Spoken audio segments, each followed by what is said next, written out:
So, today's message is entitled, Being Content and Seize the Day. You know, sometimes we feel like being content means, just, I'm there. I've made it. I can now rest. But God has not put us here to rest. There's a time to sit back, contemplate what you've done, what you've accomplished. But in the end, He always wants us to move forward because we are continually growing. So let's listen to the scripture for today. It comes from Philippians 4, verses 11 through 13. And it reads as thus: I am not saying this because I am in need, for I have learned to be content, whatever the circumstances.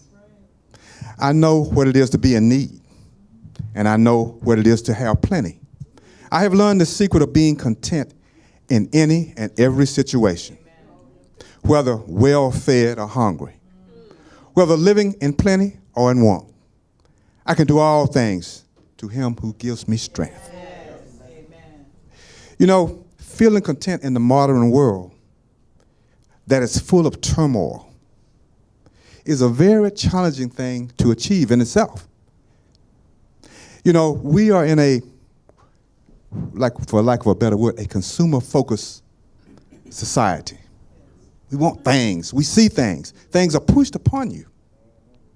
No one wants to be left behind because someone else has the latest thing. Even we, as Christians, we can get caught up in that. And it's nothing wrong with having things. God wants you to have good things. But when you become obsessed, when it becomes the obsession, that's where the problem becomes. Because now you have to be careful. Have you put another God before you? You have to look at those. Carefully examine yourself at all times. The Apostle Paul said that he learned to be content in all circumstances. Now you have to look at that carefully. He said he learned to be content. He went to one of the finest schools at that time for his formal education. You can know what his definition is and what they say it feels like and everything else. But like everything else that is truly worthwhile, you have to experience it. You have to get out in the world and endure the hard knocks of life. Sometimes that's what it takes, because then you can see that everything doesn't matter. One of the biggest lessons I learned when I was in a military training school is that you have to figure out what's important and what drops to the side. It's like a psychological experiment. They're always putting it out there to say, okay, you figure out what is the most important thing. Even though it seems like it is, it becomes overcome by events. So think about that. These are life lessons that you never forget. These are the life lessons that God teaches us in many different ways. So, being content here doesn't mean we have enough of everything. It means being satisfied where you are at this present moment. Because things move, life changes, whether you like it or not. It's going to change. Give it a minute, and something's going to happen that's going to affect you. So think about that. Hold on to that. Because listen what Isaiah 58 and 11 says. It says, and the Lord will guide you continually and satisfy your desire in scorched places and make your bones strong. And you shall be watered like a garden, like a spring of water where water does not fall. Think about that. God will take care of you. But He wants you. Sometimes He really wants you to go through the hard times. And guess what? A lot of times it's not for you. It's for other people to see that, hey, He actually lives what He says, what He talks about, or she talks about, or they talk about. That's how you show God to people. It says, so now we talk about all of this. And then we ask ourselves, because I'm up here doing the stewardship message, right? It says, what does this got to do with stewardship? Well, think about it like this way. This refers to the way we manage life, the life that God has given us. Stewardship starts right there. We think that it's about money and all these things, and it is.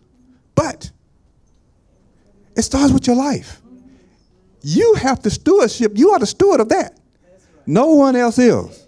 And never turn that over to anybody except God, because he's the one who gave it to you. And he's the one who's leading you around, making things better, not just for you, but for everybody.